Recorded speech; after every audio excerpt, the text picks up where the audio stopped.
নমস্কার বন্ধুরা। গরম প্রায় শেষ, এইবার বর্ষার পালা। আর এই বর্ষা মানেই আপনার প্রিয় গাছগুলিতে ফাঙ্গাসের সমস্যা, তাই তো বন্ধুরা? সময় যত পরিবর্তন হচ্ছে, ঋতুচক্রেরও পরিবর্তন হচ্ছে। আগের বর্ষা এবং এখনকার বর্ষার মধ্যে কিছু পার্থক্য এসে গেছে।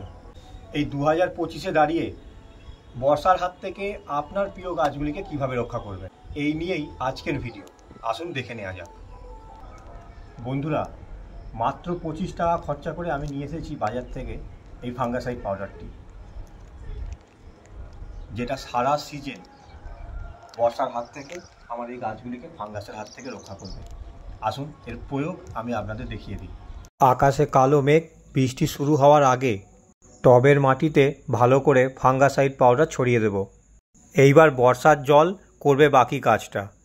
টবের মাটিতে ছড়িয়ে দেওয়া ফাঙ্গাসাইড পাউডার বর্ষার জল অ্যাবসর্ব করে নিয়ে মাটির নিচের কটেজকে ফাঙ্গাসের হাত থেকে রক্ষা করবে। প্রত্যেকটা টবের মাটির ওপরে আমি খুব ভালো করে নিখুঁতভাবে ফাঙ্গাসাইড পাউডার ছড়িয়ে দেব। মূলত ফাঙ্গাসের সমস্যাটা বর্ষার প্রথমের দিকটাতেই বেশি থাকে, তাই শুরুটা ভালো হলে শেষটা অবশ্যই ভালো হবে।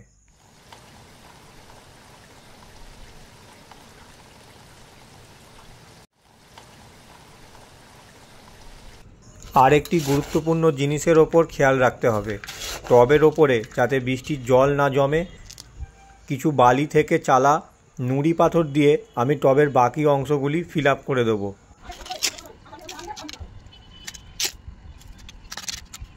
বন্ধুরা, বৃষ্টি এখন শেষ হয়ে গেছে। আমি ঠিক সঠিক সময়ে টবের মাটিতে এই ফাঙ্গাসাইড পাউডারটা প্রয়োগ করেছিলাম। ঠিক বৃষ্টির আগে আগে আমি প্রয়োগ করেছিলাম, যাতে বর্ষার জলে ফাঙ্গাসাইড পাউডারটা টবের মাটিতে অ্যাবজর্ব হয়ে যায়। এবার স্টেপ 2, বৃষ্টি শেষ হয়ে গেছে, টবের ওপরে যে গাছের অংশটা আছে সেই অংশে আমি ফাঙ্গাসাইড পাউডারটা স্প্রে করে দেবো। স্প্রে বোতল ব্যবহার করছি এবং ফাঙ্গাসাইড পাউডারটা জলে গুলে ব্যবহার করব। আসুন বন্ধুরা।